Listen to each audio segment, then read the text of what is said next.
அனைவருக்கும் வணக்கம். இனிய ஆடிப்பெருக்கு நல்வாழ்த்துக்கள். இன்னைக்கு எல்லாரும் சந்தோஷமா நல்லபடியா கோவிலுக்கு போயிருப்பாங்க. சில பேர் ஆடி 18 அன்னைக்கு குலதெய்வம் கோவிலுக்கு போவீங்க.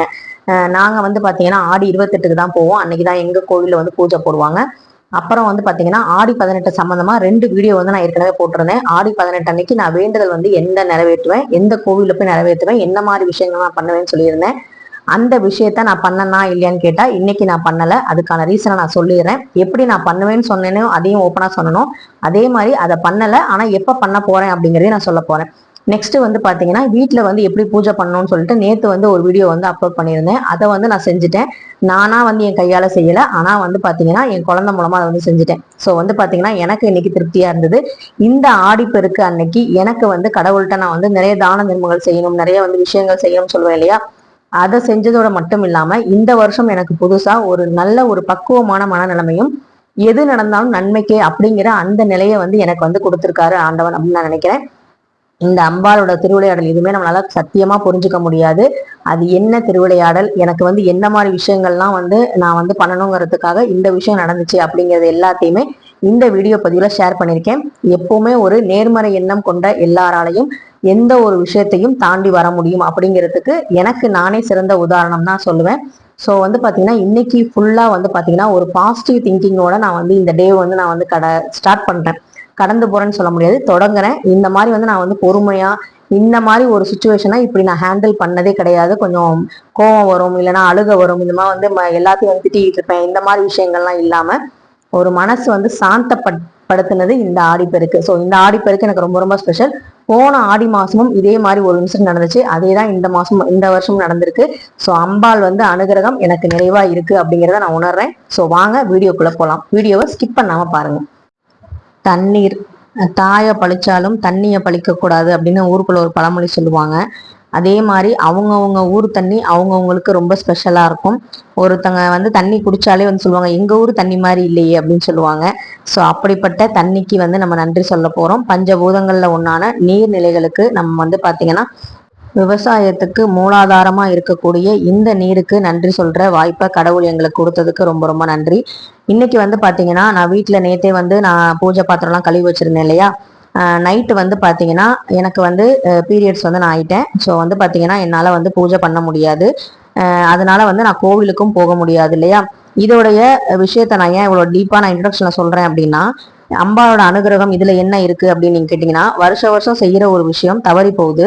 அதை நம்ம எப்படி சந்தோஷமா எதிர்கொள்ள முடியும் அப்படிங்கிறதுக்கு நான் இந்த ஆடிப்பெருக்கு அன்னைக்கு நான் கத்துக்கிட்டேன். அம்பாள் எது செஞ்சாலுமே அது நல்லதுக்கு தான். அம்மா பாத்தீங்கன்னா யாருக்கும் எந்த தீங்குமே செய்ய மாட்டாங்க.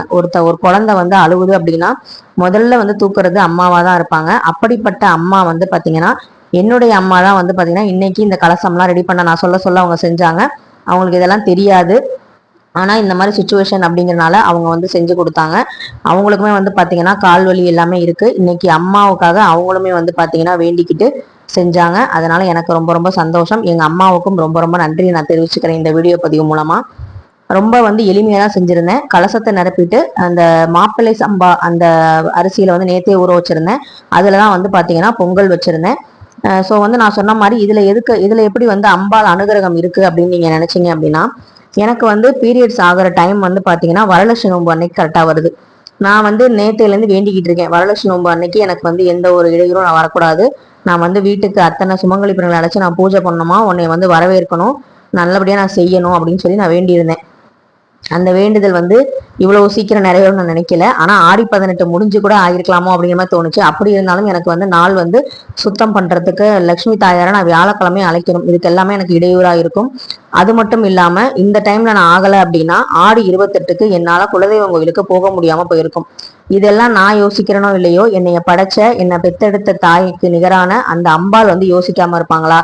இவ பாத்தீங்கன்னா இப்படி கஷ்டப்படுவா, வரலட்சுமி நோன்பு செய்யலைன்னா கஷ்டப்படுவா.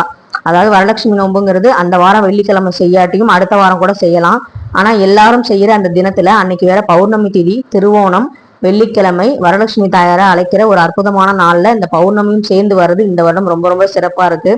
இந்த நாள் நான் தவற விடக்கூடாது அப்படின்னு நினைச்சுக்கிட்டே இருந்தேன். ஸோ அதுக்கப்புறம் பாத்தீங்கன்னா ஆடி 28க்கு குலதெய்வம் கோயிலுக்கு நம்மளால போக முடியுமா? வருஷத்துக்கு ஒரு தடவையோ 2 தடவையோ தான் போறோம். அவரை பார்க்காம எப்படி இருக்கிறது? குடும்பத்தோட போனதானே சந்தோஷமா இருக்கும் அப்படிங்கிற மாதிரி நினைச்சுக்கிட்டு இருந்தேன். அந்த திருவிளையாடல் தான் நேற்று நைட்டு வந்து நடந்தது. எனக்கு எப்பவுமே கரெக்டாக பீரியட்ஸ் ஆகும், இரெகுலர் கிடையாது. ஆனா போன வருஷம் ஆடி மாசமும் ஆடி போறது அன்னைக்கு நான் வளையல் போடணும் அப்படிங்கிறதுக்காக அம்பாள் வந்து பாத்தீங்கன்னா எனக்கு ஒரு வாரத்துக்கு முன்னாடியே வந்து நான் வந்து அதாவது வெள்ளிக்கிழமை 5 வார வெள்ளிக்கிழமை நான் பூஜை பண்ணுங்கனால முன்னாடியே வந்து ஒரு 4 நாளைக்கு முன்னாடியே வந்து பாத்தீங்கன்னா இதே மாதிரி நடந்தது எனக்கு. அதே மாதிரி இந்த வருஷம் ஆடி மாசமும் எனக்கு இப்படியே தான் நடக்குது. மற்ற மாசங்கள்ல இது மாதிரி நடக்கிறது இல்லை. ஆடி மாசங்கள் மட்டும் வந்தா மட்டும் 2 வருஷமா தொடர்ந்து நான் வந்து ஆகிற டைமுக்கு முன்னாடியே வந்து பாத்தீங்கன்னா ஆயிடுறேன். இது வந்து எனக்கு எதனால இப்படி நடக்குதுன்னு முதல்ல வந்து ஆரம்பத்துல கோவம் வரும், சாமியே திட்டுவேன். ஆனா இப்ப ஒரு 2-3 வருஷமா இவங்களுக்கு நம்ம என்ன பண்ணாம இருக்கோம், எல்லாமே பண்றோம் இல்லையா, எல்லா நாளுமே நமக்கு ஒரே நாள் மாதிரிதான் இருக்கு. இதுக்கு தனியா நம்ம ஸ்பெஷலா வேணா இவங்க வரவேற்கணும் அப்படிங்கிறனால நம்ம வீட்டுல எல்லா நாளுமே அவங்களுக்கு பூஜை நடந்துகிட்டு தான் இருக்கு. ஸோ இது வந்து இயற்கை, இதை வந்து நம்ம வந்து எதுவும் பண்ண முடியாது அப்படிங்கிறது தெரிஞ்சுக்கிச்சு.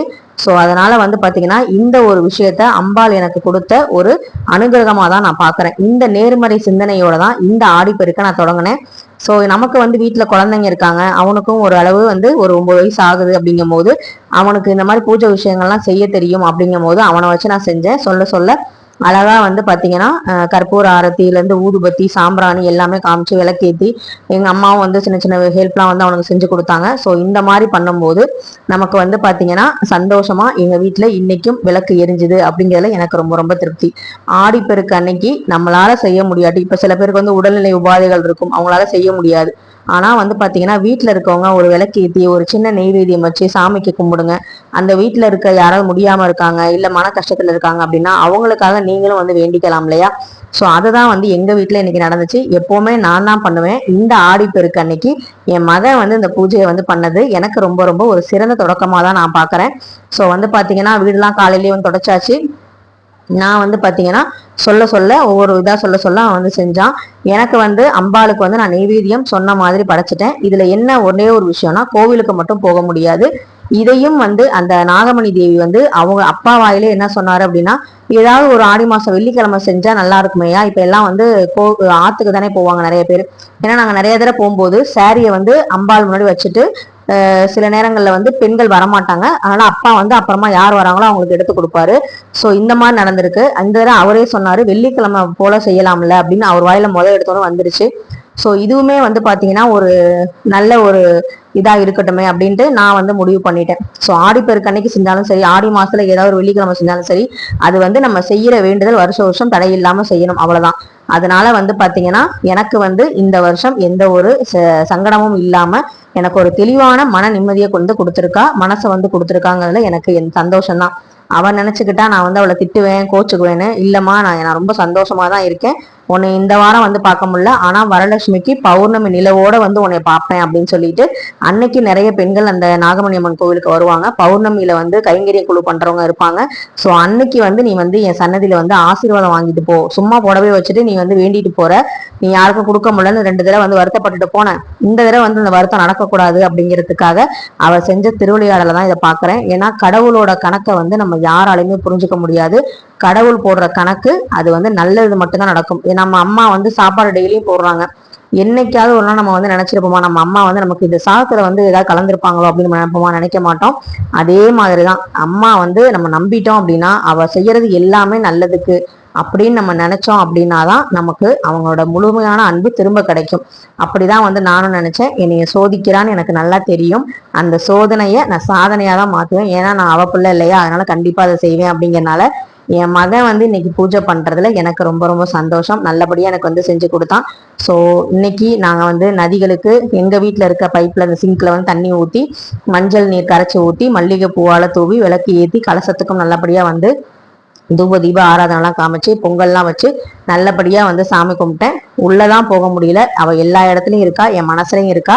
நம்ம மனசுதான் கோவில், நம்ம மனசுதான் சாமி அப்படின்னு நம்ம நினைச்சிட்டோம் அப்படின்னா நமக்கு இந்த மாதிரி சங்கடங்கள் எதுவுமே வராது. எல்லா நாளுமே நமக்கு ஒரே நாள் மாதிரி சந்தோஷமாவே அமையும் அப்படிங்கிறதுல எந்த சந்தேகமும் இல்லை. இந்த வீடியோ உங்களுக்கு பிடிச்சிருக்கு அப்படின்னா, நீங்க யாராவது சாமி கும்பிட முடியலன்னு வருத்தப்பட்டீங்கன்னா கண்டிப்பா இந்த வீடியோ பதிவு உங்களுக்கு ஒரு ஆறுதலை கொடுக்கும். இந்த வீடியோ உங்களுக்கு பிடிச்சிருந்தா லைக் பண்ணுங்க, ஷேர் பண்ணுங்க, மறக்காம சப்ஸ்கிரைப் பண்ணுங்க. இந்த ஆடி பெருக்கு நம்மளுடைய சந்தோஷம் நிம்மதி எல்லாமே பெருக்கெடுத்து ஓடணும் அப்படிங்கிறது தான் நம்மளுடைய வேண்டுதலா இருக்கணும். சந்தோஷமா இருங்க, மகிழ்ச்சியா இருங்க. நன்றி, வணக்கம். நெக்ஸ்ட் வீடியோல பார்க்கலாம்.